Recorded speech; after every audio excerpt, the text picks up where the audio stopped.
In the world of special needs, we all need each other. I'm Judy Weigel, host of Creating Communities. It's a podcast where we address that biggest fear of most parents with special needs children. What will happen to my child when I'm gone? And today's guest is going to provide two ends of this spectrum. Jennifer Navarro, who is a dear friend of mine. I think it was so fortuitous that we met, Jennifer, because not only did I meet you while I was doing research for this show, and I took about a year and a half to really understand more than I knew about the community of special needs, even though I have a nephew who is my inspiration for the show. Jennifer has a special needs child, Noah, 8. We're going to talk about him in a second. But Jennifer also, at the time, was on the floor of my office building. And she was working for a company that provided, as one of maybe several services, conservatorships for special needs people. And I just want her to scratch the surface only on what this is as a possible way of planning for the future for your child when you're no longer here. So, Jennifer, I'm so thrilled that we get to do this interview together. Thank you. Yes, me too. I'm very excited. Jennifer, let's talk about Noah a second. So, Okay, Noah is your youngest of four children. that's He correct. he has autism. Yes. So, and he's 8 years old. So, can you talk about when you first saw signs of autism and what you have been doing with Noah since then? So I didn't actually know a lot about autism before Noah got diagnosed. What happened was Noah, he was probably right around 2 years old, and he started regressing from his normal, or I should say his milestones that children reach as from infant up until 2. He was doing little words here and there, like mama. And then at 2, it just stopped. He wasn't saying anything. Um, he looked kind of like he was spaced, just he would walk on his tippy toes. I didn't really notice those signs as much, except now when I know what signs is autism, now I can go back and say, oh, yes, he was doing this stuff.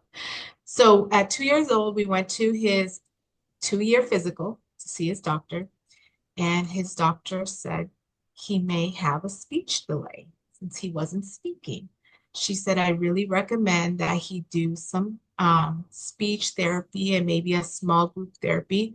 I'm going to connect you with regional center, and he can be a part of regional center until he's 3. If he gets a diagnosis of any sort, then he'll be part of regional center. So I said, okay. So I reached out to regional center. I got a worker, and we got him into speech therapy one-on-one at home. And he was also doing a small group therapy with other children who have different disabilities, some autism and some not. Um, that was probably around 2.5 years old at that point. From 2.5 years old till 3, he was going to the small group therapy. He graduated. And at that time, they were starting to tell us about autism, what it is, what the signs are. I remember one day when one of the mentors was talking to the parents about autism and signs. And I remember I cried when I got to the car, and I called my husband up and I said, I think Noah has autism. And I felt heartbroken, but really I shouldn't have. You know, God blessed me with this child for a reason. So at 3 years old, he went to the regional center psychologist, and he had a psychological evaluation and was diagnosed at that time with autism, moderate level 2. So I knew that We had a long road ahead of us. I wasn't sure about what to do at that point. I was very nervous. As a mom, you don't want to think anything's wrong with your child.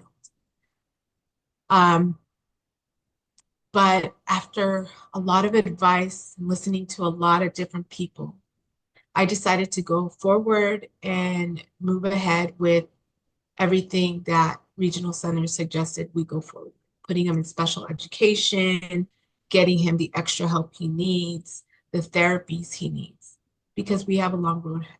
Okay, so hold on one second. Regional Center is a county-based program. Yes, yes, Okay, government funded. government funded, Okay, right. so So anybody there's wherever you live has something like that, maybe a similar name, but everything exactly. So county-based. every state, I believe, has some sort of state funded service, and it might be called regional center. Some are, and I believe some aren't, but they should have something to help children and adults with special needs. It's better to get them in early because then you can get the services you need. And they help to also get the therapies paid for. So it's not too much out of your pocket as well.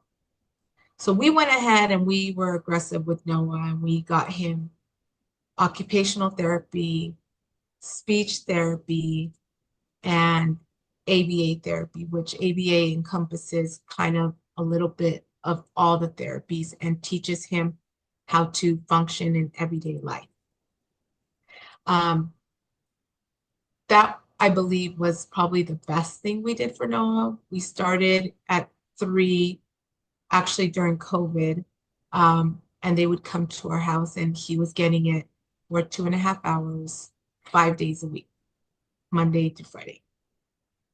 And really, Noah has progressed a lot, and I do thank his therapist for it. I do think if it wasn't for me starting him early and getting him the therapies, I don't think Noah would be where he is today, where he does speak. We just have to get it out of him. We know our techniques on how to get him to do certain things, but he understands so much. His brain is like a big sponge and it absorbs all the information that he's hearing from the outside. And it's just getting us to pull it out of him to use in everyday life. Okay, that is so perfect what you just said, because when we were talking last week, do you remember I said I had seen about 6 times over the weekend this movie called Life Animated? It's on Prime, so obviously you have to have a Prime membership, but it was the perfect movie for me to watch because what you said is exactly what Ron and Cornelia Susskind said about their son Owen. So around 3 years old, between 2 and 3, I'm going to read some statistics in a Yes, minute from the CDC and some other places for parents to understand what to look for. But around that time, things change. Speech changes. It looks like the kids are on the right path. Speech changes. They walk a little differently. Their motor function seems to change, and their sensory overload for volume is there. That's one of the things I want to read that defines autism. But that's what Owen's family went through as well. The doctors back then, I mean, Owen is probably 30 now. But back then, the doctors weren't as sophisticated. The science wasn't as researched. And people would write people with autism off and like, no, these people are smart. These people have brains. These people have skills and talents. And what Owen's parents did is exactly what you and your husband did, and that is you figured out ways to communicate. Because if you yes, don't communicate, the child becomes extremely detached and lonely, right? exactly. And I remember you mentioning how in the movie they used the Disney movies to communicate with them. Well, what I found with Noah is he loves music. So for me, even to this day, a lot of things that I do with Noah, I incorporate into a song. So it gets him more motivated to do it. So even when, let's just say, I'm giving him a bath, we have the routine of where I say, this is the way I wash your back, and I just make up songs and I just sing it to him. And this is how we get through just our normal everyday routines. And he enjoys it like that. And I'll ask him, do you want me to sing? And he'll say yes, because he likes the songs. He likes that to happen when we do our regular routine activity. Okay, so you hit upon something else that was really important, and that is the comfort level of the individual with autism in terms of the environment you create for them so they're comfortable enough to speak. And so, yes, Disney movies. So, Disney movies are very formulaic, right? It doesn't Mhm. matter what the movie is. And so, Owen was repeatedly watching these Disney movies. And when he first started speaking, he was taking dialogue from the Disney movies that made sense for the situation that he was in. So he Mhm. didn't have his own vocabulary to draw on, but he knew what was happening in front of him and he reacted through Disney language. So what you did with Noah is he loves music, he's comfortable with music, and he will react in a positive way if your communication is couched in Yes, music. yes. Wow. And I will say too, I give a lot of credit to honestly YouTube Kids. Noah loves watching YouTube Kids, and I do believe that also helped Noah speak more. Um, what his teacher this year here has called it is Noah does a lot of scripting, which basically means sometimes when he talks, and he just may randomly talk, he's saying scripts of what he's hearing on YouTube Kids. So he might be saying, "Oh, Mommy Pig's having a baby," because he was watching Peppa Pig, you know? Um, Example, like the other day, before my daughter had her baby, she came with me to take him to school, and we were saying, say goodbye to the baby in sister's belly. And he stopped, he looked, and he was processing the information like, oh, there's a baby in sister's belly. And he thought, what do I say? So there's an episode from a cartoon called Peppa Pig. It's a British cartoon. I've heard And of it. he's, yeah, and one of the Mama Pig's sister had a baby. There was an episode, and she went to the hospital and the whole thing. And Noah said, hospital time, baby's coming. And that's how he responded to us from those clips he saw on Peppa Pig to relate to that situation. See, that's, I don't know, is that executive function? That is some function. They're putting information together Yes, correctly. They're just communicating in a slightly different way. exactly. But again, there's thought, there's consciousness, there's intelligence. And Yes, so, this is one of the biggest messages I wanted to bring out in this episode with you, Jennifer, to other parents. Oh, please don't think your child is not going to be able to have a good life. Your child will grow and develop. Just keep working with him in an alternative way. Don't write him off. right. Yes, I mean, that to me is the best message possible because listen, even if you have children that don't have diagnoses, you still have challenges. of course. You know, Of course. we're imperfect people. We need to learn. That's why we're here on earth. That's why we go through this trauma of living on Yes, earth. We're here to learn. Okay, yes. let me give you a couple statistics, everybody, and then I just want to broaden what autism is. And then we're going to move on to our next subject. So, about 1 in 36 children have been identified with autism spectrum disorder. The acronym is ASD. This is from the CDC website. And it's autism spectrum disorder because it's a whole range of issues with autism. It's not a one size fits all diagnosis, Exactly. right? Exactly. Have you met other kids that have other expressions of autism in school when you? Yes, I have.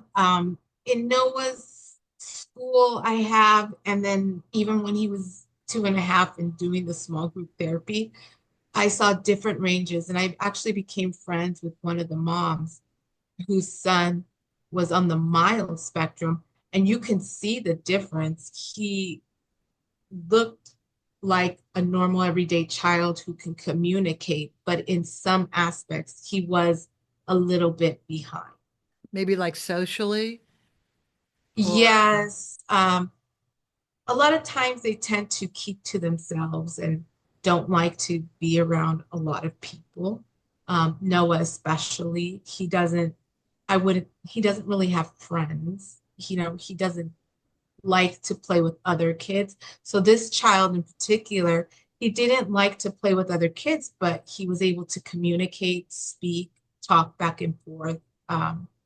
But I don't know what else his other symptoms he may have had, but I do know he was mild. I mean, it didn't even look like really anything was wrong, but he was diagnosed with autism. okay, so I want to make one comment before I go on with a couple other statistics, and that comes from an interview with a gentleman named Dr. Rick Silver. I've already posted that interview by the time this interview is posted. And what Dr. Silver brought out was, and this is what was in Life Animated with Owen. So there's various parts of the brain that develop at different times. And there's a part of the brain, I think he said on the left side of the brain, that stops developing at the rate that it's supposed to around 2.5, just around the age of Noah. And what happens is now you have this discrepancy in brain development. And you also have seen the signs of auditory sensory overload. What's happening in their heads, which prevents them from communicating and being around other kids, is volume.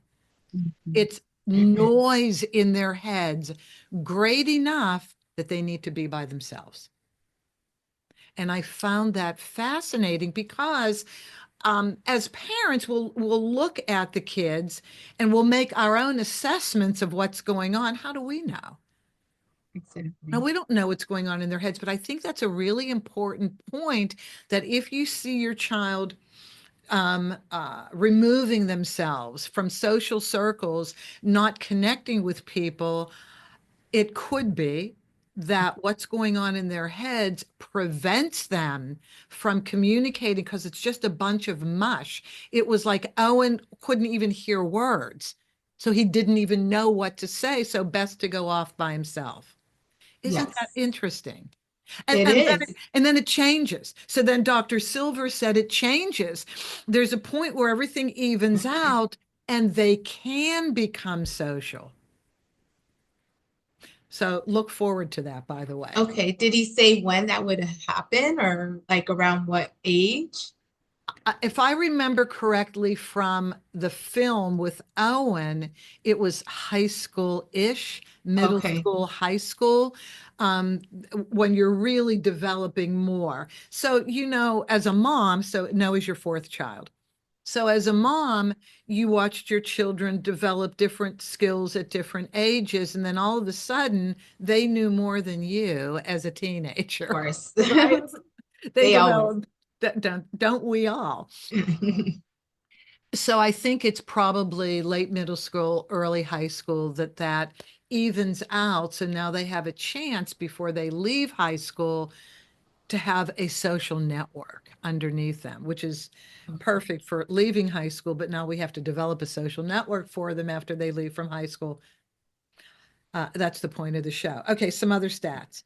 Um, hold on, 1 in 36 children have autism.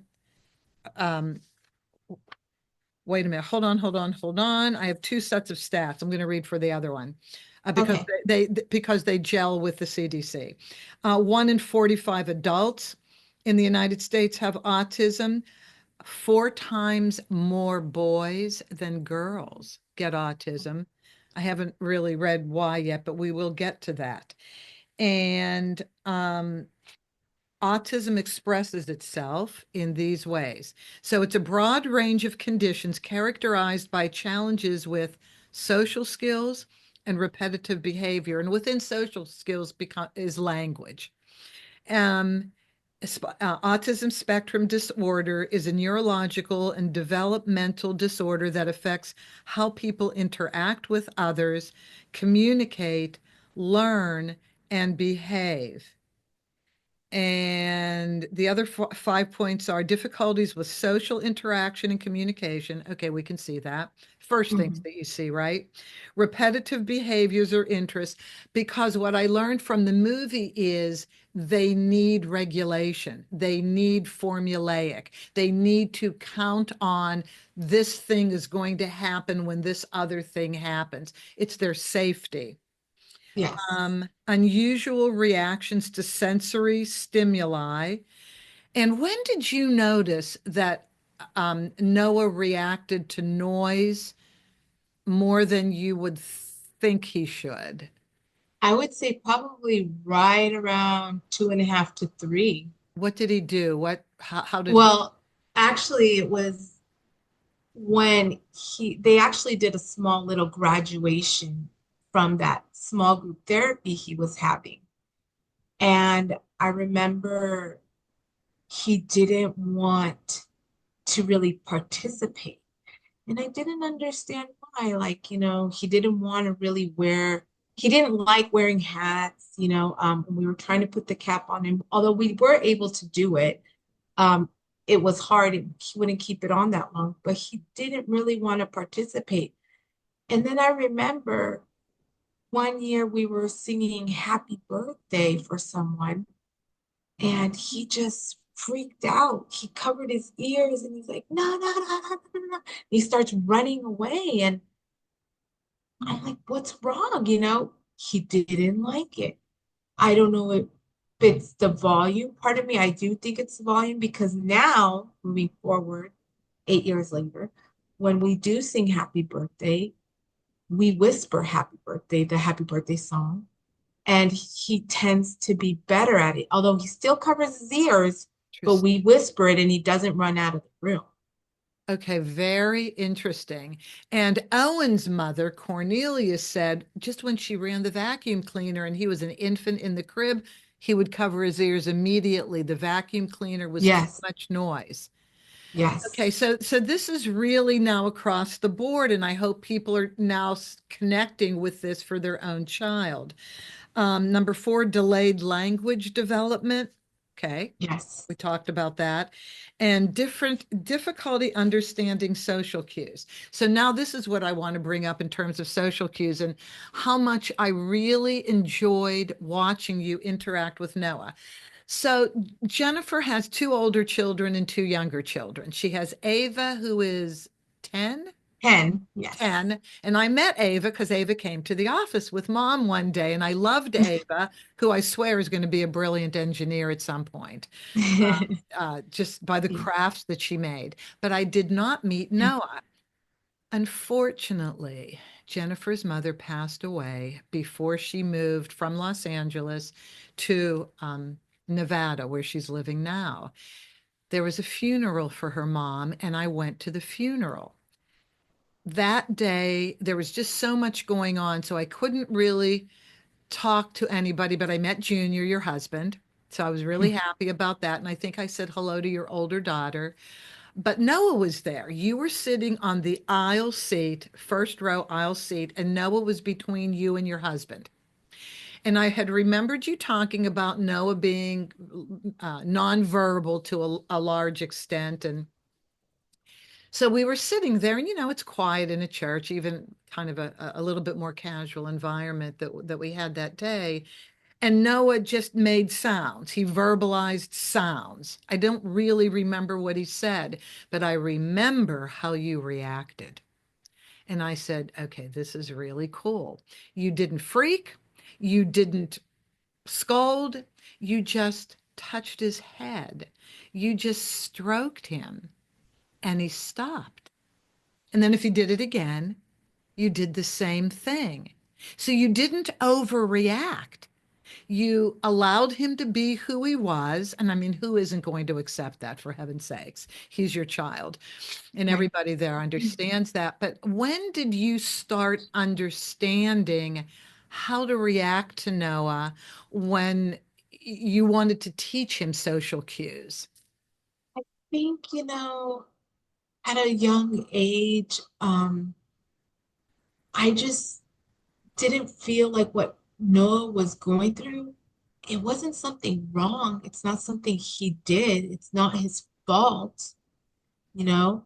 So to me, when he does something that's out of the ordinary or that shouldn't be done in certain situations,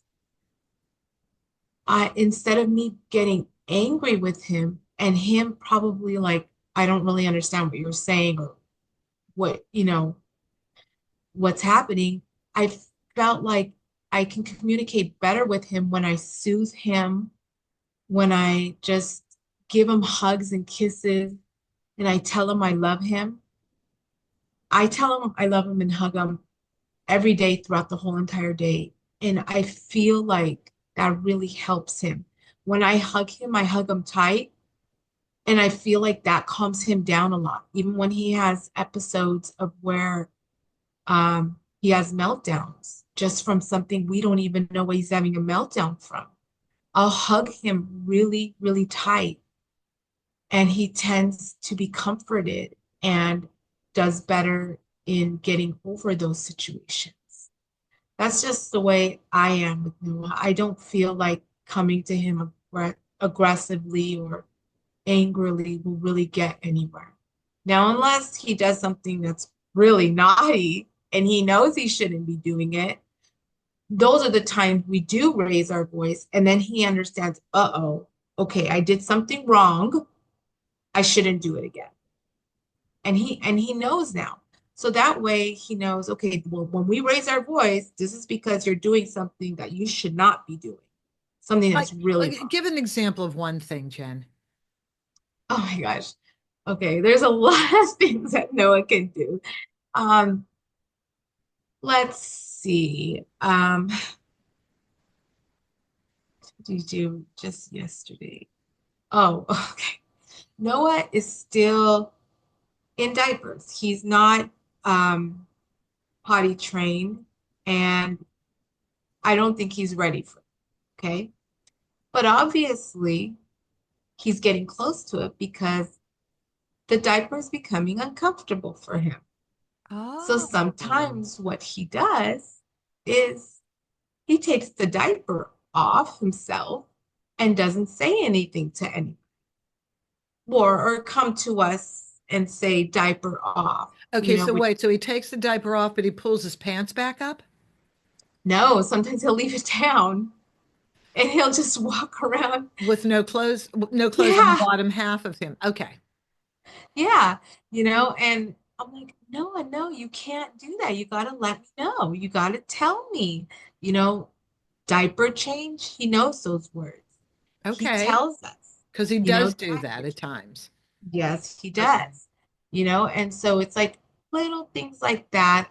Or if he touches something he's not supposed to be touching. Although he's pretty good, I will say. I mean, it's just Like, sometimes he tries to be a little, well, he's a kid. He's still a kid yes, too, you know? of course, yes, Yeah. Okay. So I wanted to make the reason why I asked, I wanted to make the differentiation between something like verbalizing whatever he was verbalizing in church. I mean, I couldn't even tell. The fact is, he was verbalizing, you could hear him. That's one issue versus diaper change, which is yes, something you really can't do in public. I mean, that would have more of a consequence in public than just verbalizing inappropriate. of course. Yeah. Of course. Yeah. Okay. Okay. Okay. Um, I want to go now to what you did when I met you. And you worked for a company that was a probate company. Yeah. So they handle trusts and conservatorships. Okay. Special needs, well, probably a variety of things, but we're going to focus on the special needs conservatorships and special needs trusts. Yes. Okay. What's the difference between the two?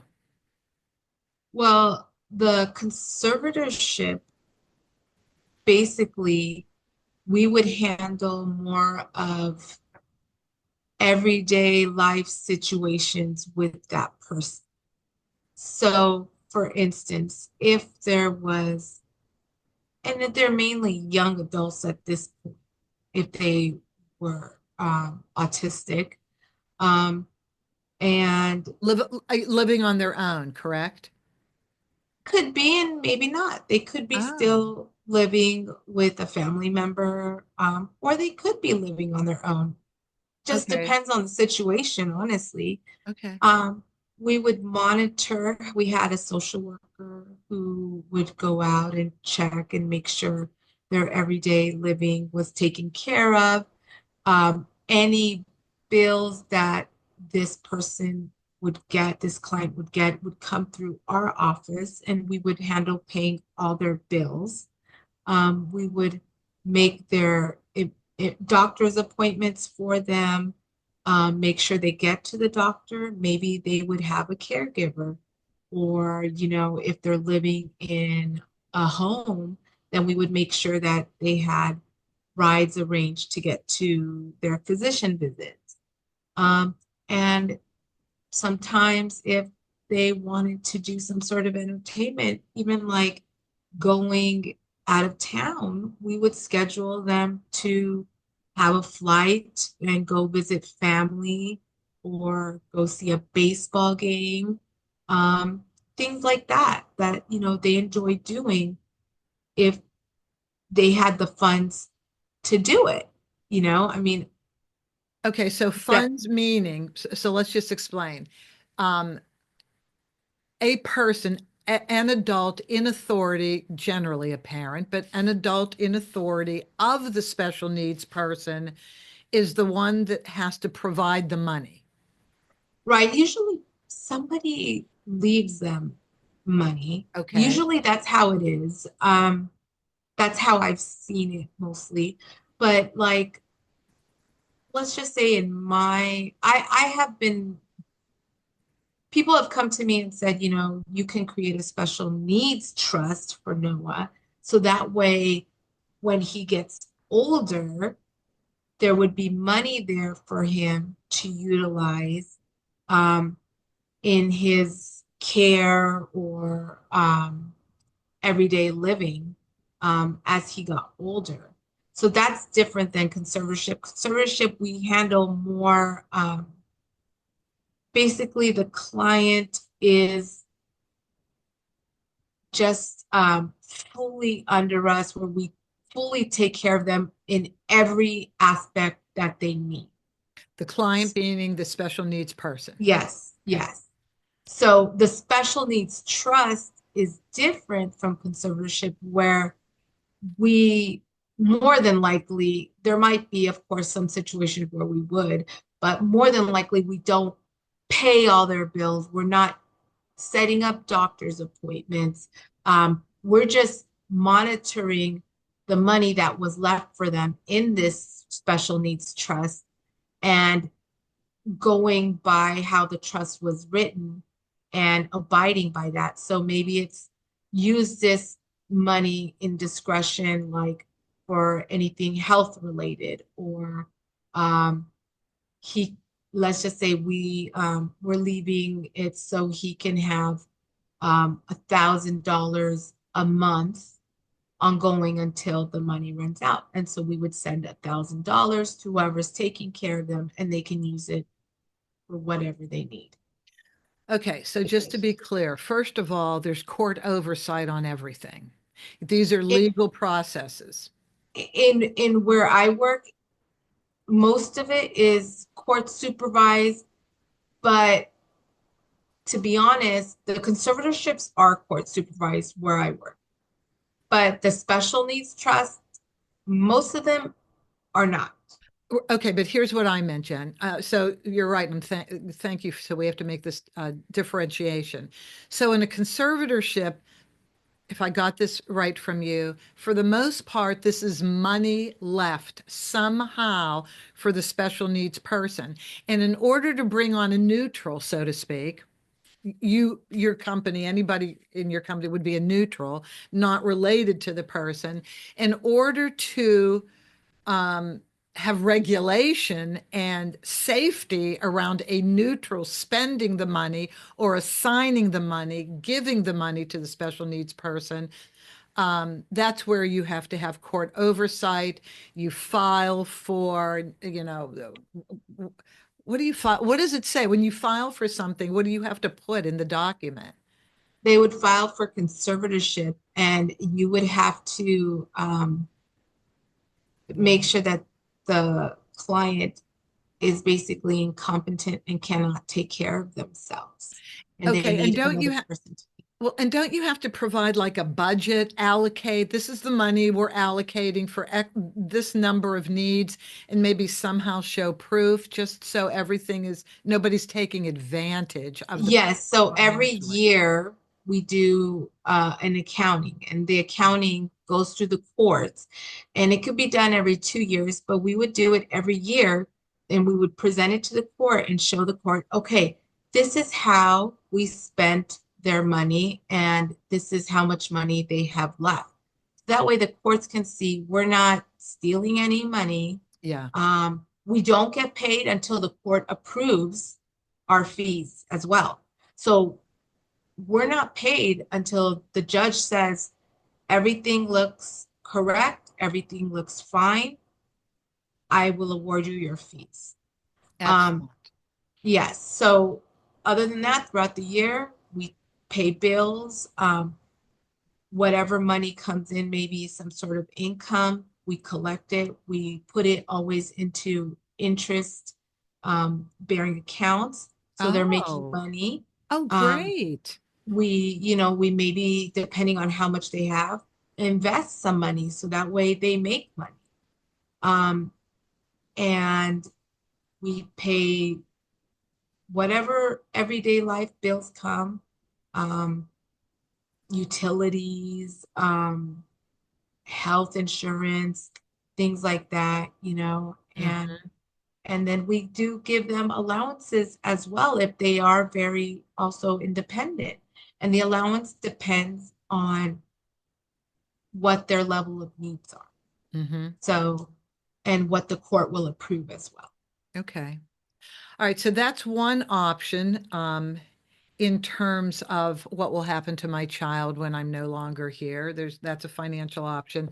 And now the special needs trust. So this is interesting. So an attorney puts the trust together. So that's where I say the legal oversight comes to Right. the trust. So an attorney puts the trust together. Then there has to be, is it the person, there has to be somebody other than the special needs person as the administrator of the trust. Is that the trustor? Yes, so there someone will be appointed as the trustee of the special needs trust. Okay, a trustee. Then who's the Yes. trustor? Would be The special needs person? the child. Yeah, or I Yeah, shouldn't say child, the the special needs person. person. Correct. Okay, and so with the trust, you can start investing in it right now as a parent. Yes. And you Yes. should you not? Yes. You Whatever should. you can do, whatever you can do. Right. So are you doing that with Noah? Oh my Not God. right See, you're now. like every parent now. I know, Like that's why all I of them. tell you it's kind of funny because you would think that I would do it in the line of work that I'm in, but I haven't yet. Although I will do it because it is something that I feel is important. And I do worry about Noah's future, even though my kids always said, Noah, it will always be in good hands, even when I'm not around. They will always take care. You have great of Noah. kids. You have great older children, Thank you. Jennifer. You have Thank a you. very, very close family. But this is interesting. I'm really glad I asked you the question about are you contributing to a trust? One of the most difficult things for people, just people, is saving money. It just is like you should do it, you know how to do it, and you just don't because all of a sudden it becomes one more giant thing to deal with, right? Right. A lot of hoops to jump through, even with a trust, a lot of paperwork. But anybody can contribute to the trust, not just the parents. That's correct. Yes. Other family members, you want to contribute, like you want to buy some of your nieces, nephews, grandchildren's savings bonds for college. Well, you can contribute to the special needs trust. And then whomever is the administrator, can deal with it. But it's interesting. It's great when we have when it's great that Noah has siblings. It's great when the special needs person has siblings. It depends on who the right sibling is to deal with that child because you could love your brother or sister passionately, but are you the right person to take the helm and do everything the parent did? Don't you think that's the Oh big yeah. And I will consideration? say, like my older daughter Lily, when Noah was going through the diagnosis, she became very involved in that, and she's so maternal, very caring. She actually decided to become a special needs aide through LAUSD, and so she was working in special needs classrooms. That way, she can also help us with Noah at home to do certain things.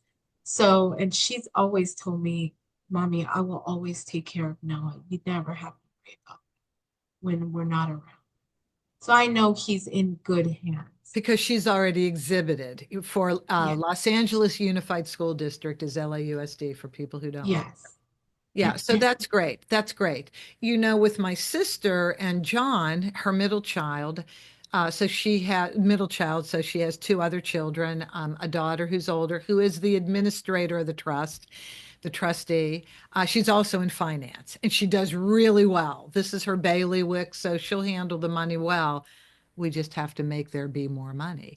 So I didn't know they had this until a couple years ago, and I said, "Oh, why haven't you told me this? Nobody was funding it." And I said, "Well, here, like if we just do $50, it's something, on some kind of ongoing basis." Um, she says she's a loving, wonderful person. They just don't have that connection. There has to be that other connection between the sibling and the individual to take care of that parental Yeah. nurturing and Mhm. connection that they might not have, at some point. And Mhm. then the other sibling, the brother, I mean, they're all great kids. I love them dearly, equally. Um, the other one is probably great, but I think I don't know what is it, structure. There has to be however you rule your home. Everybody rules their homes differently. Some people are looser, some people are more structured. And I don't know, there may be a little too much structure for John because here's the deal. And this is what I want anybody who is a sibling who might be listening to know. You need to understand your special needs sibling is growing and has a brain and can think and has their own individual personality traits, needs, and desires. You have to allow them in your eyes to grow. Can you speak to that a little bit? I know Noah's only 8 and you may not have had that experience, Jennifer, but it's too easy to pigeonhole people. that have, some type of neurological, neurodivergent disorder and make them be the age they were when they were adolescents, and you don't let them grow in your eyes. It's a big deal. Right.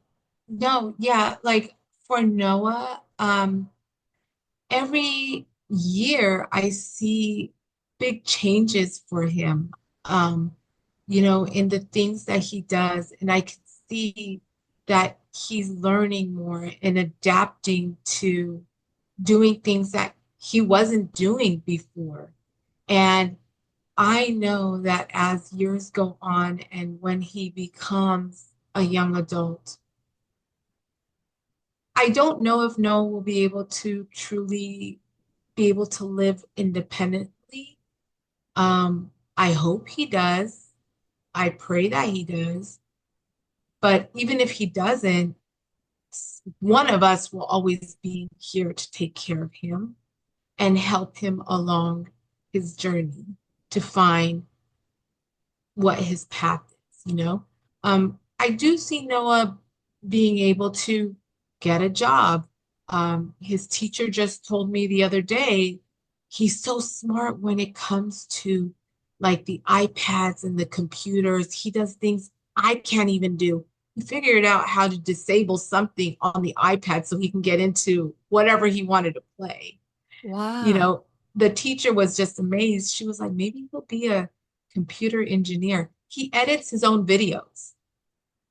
Okay. Okay, He this is a has big deal. This is a he huge has deal. an editing software on his iPad and he records things and then he cuts them and pastes and does all these things. I don't even understand what he's doing. I don't know, but he edits his own videos. So I do see how Noah can grow and get a job. Of course, he's not going to be like everybody else, but I do see him doing that. Um, Okay, I'm really happy that you brought this up. Skills and talents. You have to look for skills and talents with your child. Most They definitely. have them. I don't care what kind of disorder they have. Yes. They have skills and talents. They just communicate them differently, and they may not even talk about them. You have to pay attention We and have to figure it out. yeah, and so a couple things. I do have an episode already uploaded with a woman named Amy Lightholder. Amy was diagnosed with autism maybe as a young adult, not even as a kid, as a young adult, and she went into the tech world. What she learned about the perfect environment for her to be able to flourish and use her skills and talents, it's a term called agile, meaning you have to have a flexible work environment so that everybody can flourish. But part of that, the very important part of that is you work in small groups because in small groups you can be seen, you can be heard. You have more security that everybody in this small group knows you. So therefore you can be yourself and present your skills and talents. So that's something that she presented in her interview, and I think that's really important.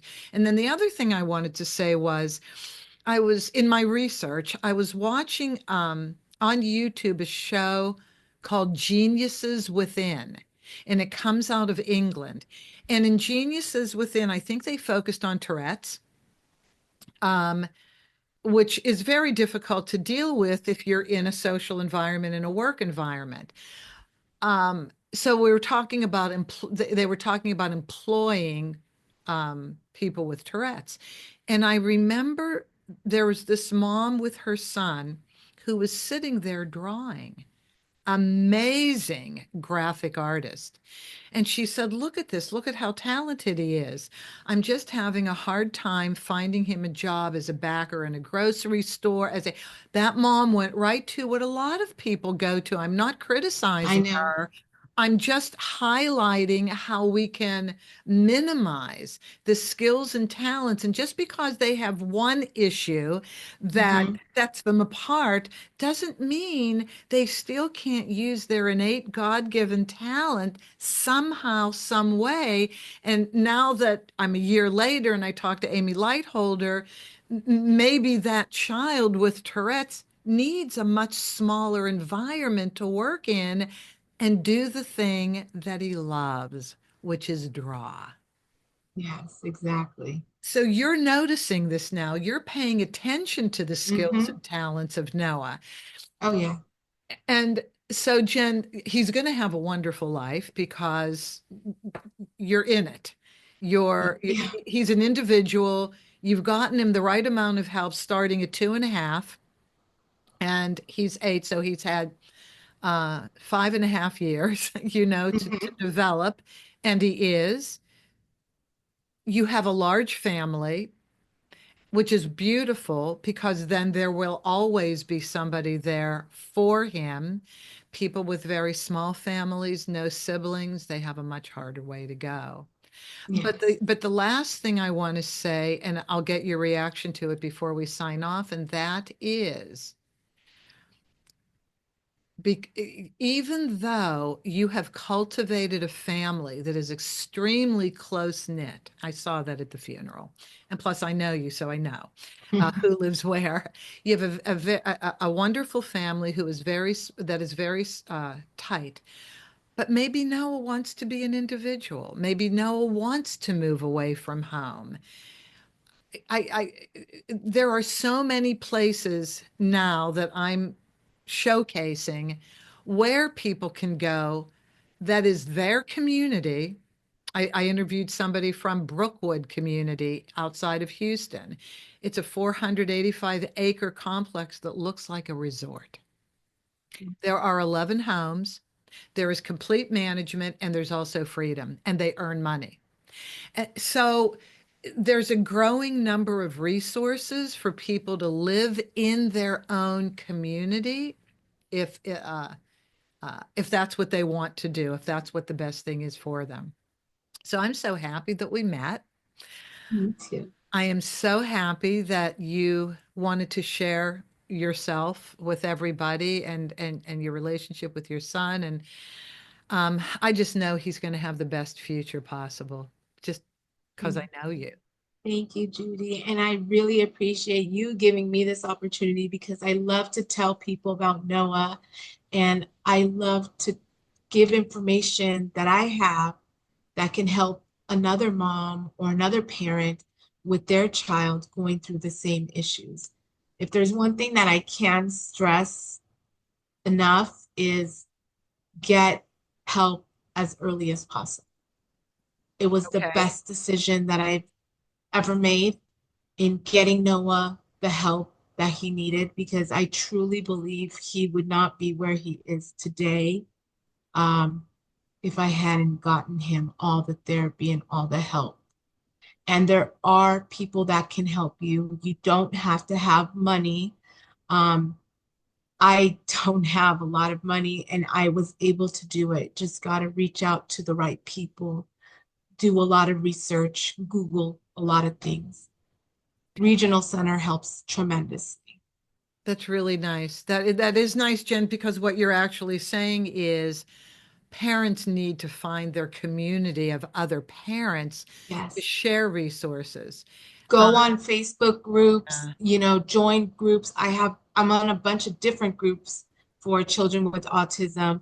And you can even meet up with some of these people, and talk about their situations and come up with ideas for your children. and so you know what we're going to do? We'll put this in the show notes. I'll get with you and you can give me those and I'll put them in the Yeah, show notes so that sure, we sure. can all connect. And I have to tell you and everybody listening, I've had the best time doing this. I mean, my other life is divorce. I'm a divorce mediator and paralegal, and I've been doing that for 13 years. And I help people And that's wonderful, but the joy in this community between parents who are making breakthroughs, other professionals who are offering services, this is one of the most positive environments I have found myself in, with the core being we need help. People who need help, but it's joyful. And so I know that everybody has to find their middle. They have to kind of do their soft landing, how to deal on a daily basis. And there are those extreme cases, Jennifer, where nobody can leave the house, or there has to be an adult in the house at all times, regardless of the age. You could have a teenager, but they can't. I mean, I haven't gotten to that point in this show yet. I have to advance to help people like that, because you need a break. And the Yes, parents need a yes. break too. Yes, and they actually do give us respite care through regional centers. So it gives me and my husband time to have alone time. So we have someone who, actually it's our daughter, who would be a paid person. They get paid for it, um, to take care of Noah. So me and Junior can go out for a night to go have some dinner or go watch a movie or watch a show and just do something. Wow, I didn't know that. Yes, yes, Okay, there's a this lot. okay, see, this is great, because parents, do not feel guilty if you just need to walk away for a night. Everybody needs a break. You need to get away sometimes, It's you know, okay. It's even if absolute. it's for an hour, Yeah. better than nothing. Thank you. Yeah. Thank you for that. That was a great way to end this. Thank you so much, Jen. Okay, so you have been listening to my dear friend and soon to be yours, Jennifer Navarro, mother of Noah, 8 years old, autistic, and having the best life he can possibly have, because Jennifer and her husband got Noah help early, and helped him develop the best he could. So thank you so much, Jen. Thank you, Judy. And thank all of you for listening. I hope you found solace. I hope you have some action items now that you can work on. But I never want you to forget this one thing.